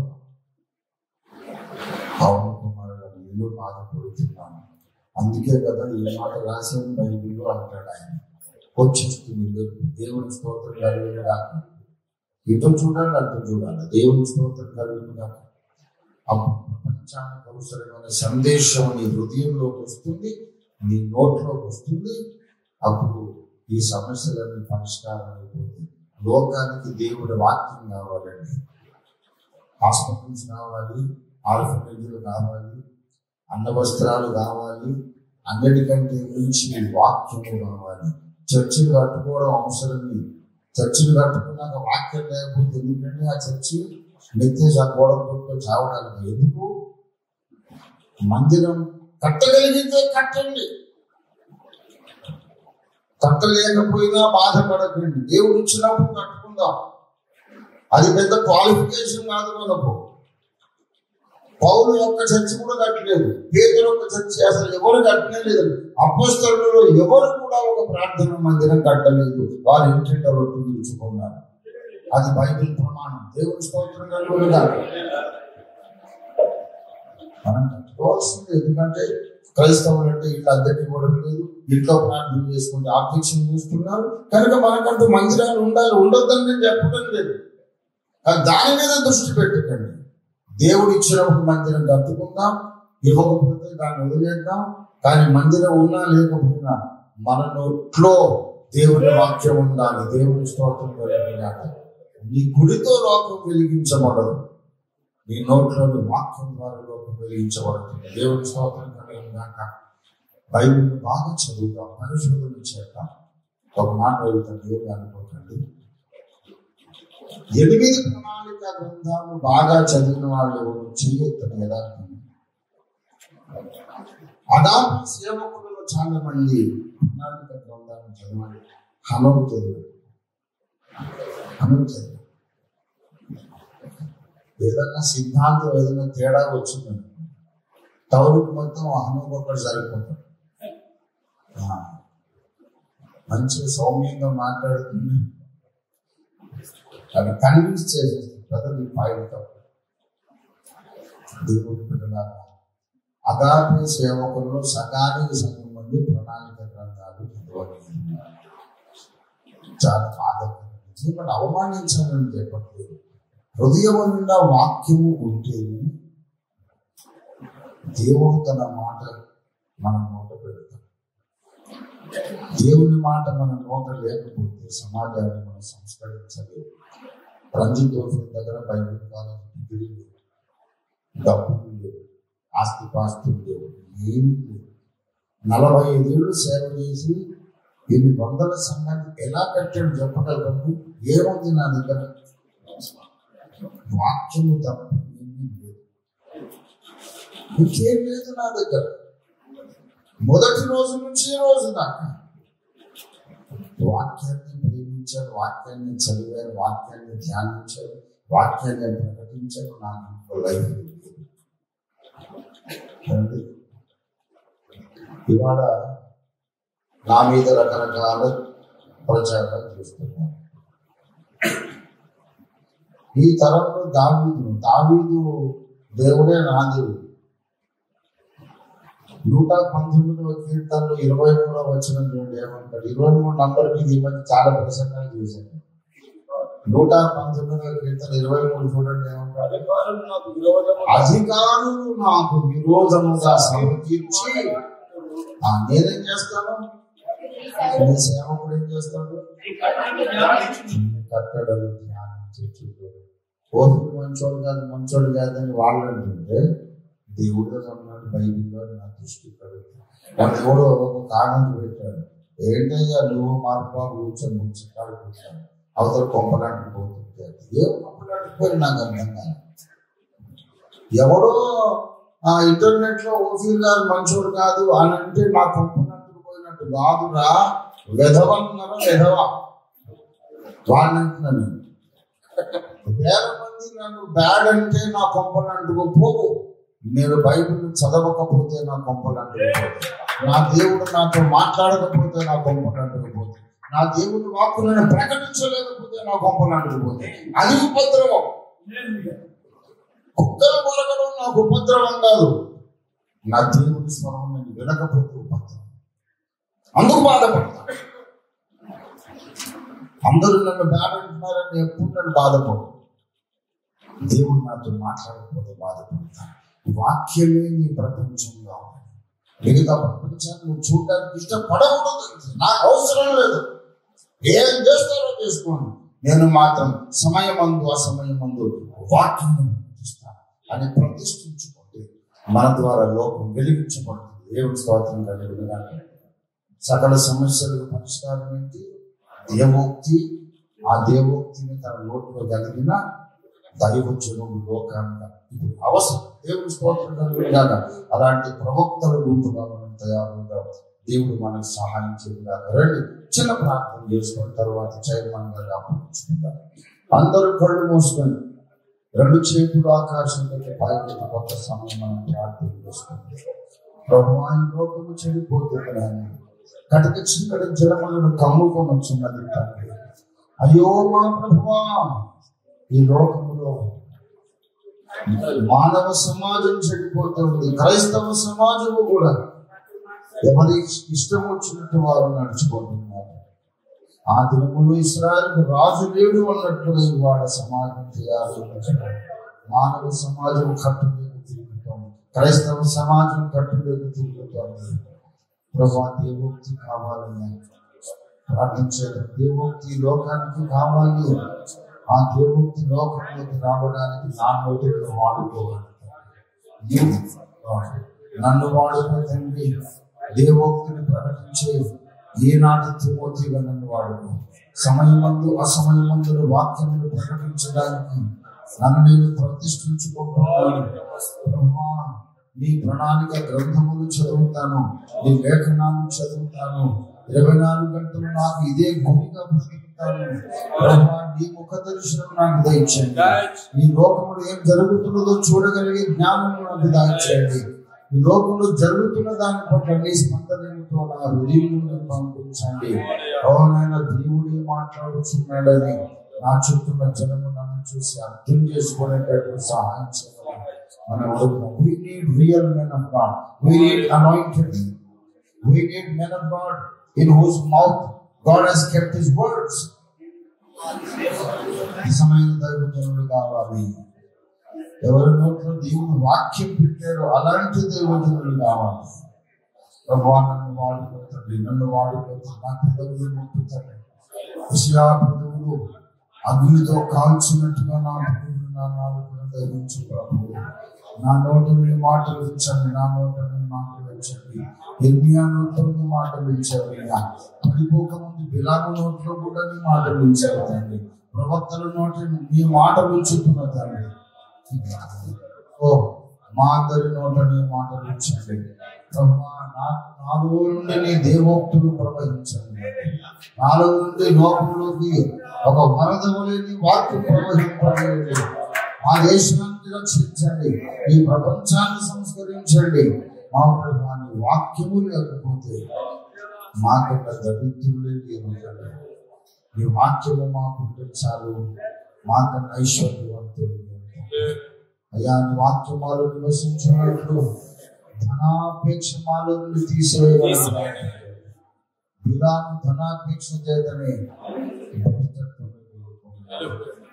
ధనాపేక్ష చాలా చెడ్డది, అహంకారం చాలా చెడ్డది.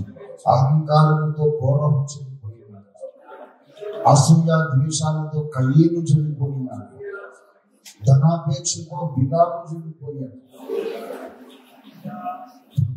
నేను చెడిపోకుండా నా అంత్యదశ నీతిమంతుల అంత్యదశగా జాగ్రత్త పరచుతండి. నేను హెచ్చరిక పనులకు సహాయం చేయండి, జాగ్రత్త పనులకు సహాయం చేయండి. ప్రభువును కరుణించండి. అందరి మహాప్రవక్త బిలాము పడిపోయినాడు. అపొస్తలుడుగా నియమించబడి దయ్యమును నల్లగొట్టి స్వస్థతలు అద్భుతాలు చేసిన ఇస్కరియోతు పడిపోయాడు. ప్రభువా, నేను ఇంతటి వాడిని, నేను చివరి వరకు నమ్మకంగా ఉండేందుకు సహాయం చేయమని నా కొరకు నేను ప్రార్థన చేసుకుంటాను, నీ కొరకు నేను ప్రార్థన చేయండి. వాక్యం చదివిన ప్రార్థన చేసిన మన ప్రయత్నం మనకు దేవునికి ప్రీతికరంగా ఇంకను చెక్కబడడం కొరకే వాక్య ధ్యానం, ఇంకను చెక్కబడడం కొరకే ప్రార్థన జీవితం. ఈ రెండు మనకు ఉన్నప్పుడు లోకము కొరకు దేవోక్తి మనలోకి వచ్చేస్తాడు. దేవునికి స్తోత్రం కలుగుగా. ప్రభువా, నన్ను బలపరచు, నన్ను వెలిగించు, నన్ను మండించు, నన్ను ఆశీర్వదించు. పరిశుద్ధ దేవానికి స్తోత్రము, స్తోత్రము, స్తోత్రము, స్తోత్రము. ప్రభు, యథార్థమైన భక్తి నాలో పుట్టించగలరు, నిష్కళంకమైన భక్తి నాలో పుట్టించగలరు. ప్రభువా, నువ్వు నాలుగు మాటలు ఉంచితేనే నేను తేజరిల్లగలుగుతాను. ప్రభు, నన్ను దర్శించడం మా దేశం మీద పరిశుద్ధాత్మ కుమ్మరించి మనం వేడుతున్నాం. ఈ దినాల్లో మన దేశానికి పరిశుద్ధాత్మ కుమ్మరి అత్యవసరంగా కావాలి. అత్యవసరంగా పరిశుద్ధాత్మ దేవుడి దిగి రావాలి. మన దేశ ప్రజలందరూ మౌనత్వాన్ని దేవుడి తెరవాలి. సుమార్త విరోధ శక్తిగా దేవుడు బంధించినట్లుగా మనం ప్రార్థించాం. హల్లెలూయా, హల్లెలూయా, హల్లెలూయా, హల్లెలూయా, హల్లెలూయా, హల్లెలూయా, హల్లెలూయా. మహాపరిశుద్ధ తండ్రి, జీవాధిపతి అయిన మా దేవానికి స్తోత్రాలు. ఈ వాక్యం మాలో ఇక్కడ ఉన్న నీ దాసులు, నీ సేవకులు, నీ సేవకురాలు ఒక్కొక్కరిని ఐశ్వర్యవంతులుగా చేయమని యథార్థంగా చిత్తశుద్ధితో త్రికరణ శుద్ధిగా నీ దాసులను నేను అడుగుతున్నాను. నా సహదాసులందరినీ, నీ దాసులందరినీ ఐశ్వర్యవంతులుగా చేయండి. మేము అడుగుతున్నాము, పొందుతున్నామని స్వతంత్రించుకుంటున్నాం. ఈ సేవకు నీ మాట రూఢిపరచండి. ఈ విషయంలో మీరు వెనక్కి పోవద్దు తండ్రి. అబ్రహాముకు వెండి బంగారము ఇచ్చి బహుధనవంతుడిగా మహారాజుగా రాజు వంటి వాడిగా చేశారు. దావీదుకు మిక్కిలి ఐశ్వర్యం ఇచ్చారు, సొలొమోనుకు ఐశ్వర్యం ఇచ్చారు. సత్య సంబంధులకు ఐశ్వర్యం తప్పకుండా ఇవ్వండి. ఇవ్వకపోవడానికి అవకాశం లేదు. మేము పట్టుదలగా అడుగుతున్నాం, విశ్వాసంతో అడుగుతున్నాం. ఎలా చేస్తారో మాకు తెలియదు. మాకు అగోచరమైన రీతిలో మా అందరి ఇళ్లలోనికి ధనము ప్రవాహంగా వచ్చి నిలుచునుగా యేసునామములో దేవాని సేవకుడు పలికిన మాటలు స్థిరపరచండి.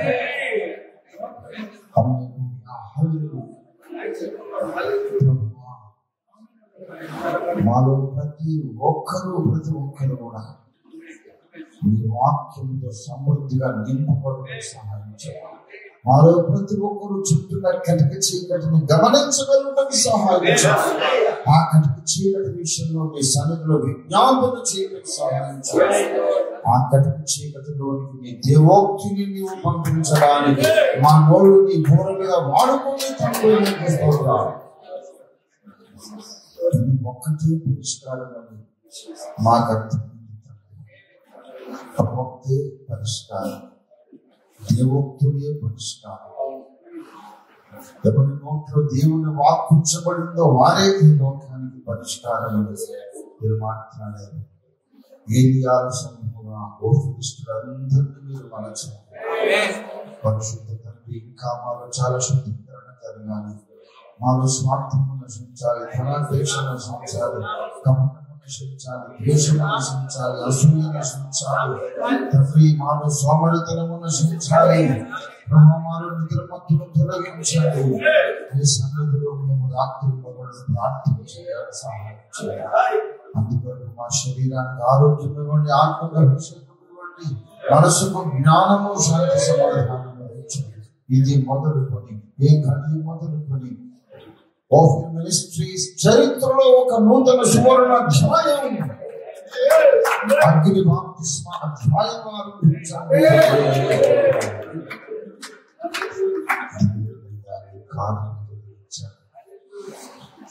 నాలో నీ కార్యము నూతనపరచండి. ఈ భూమి మీద నీ కార్యము నూతనపరచండి. ఈ ప్రార్థన ఫలితం ఈ గంట నుండి మా కళ్ళను చూపించండి. యేసు నామములో స్తుతించి ప్రార్థిస్తున్నాం తండ్రి.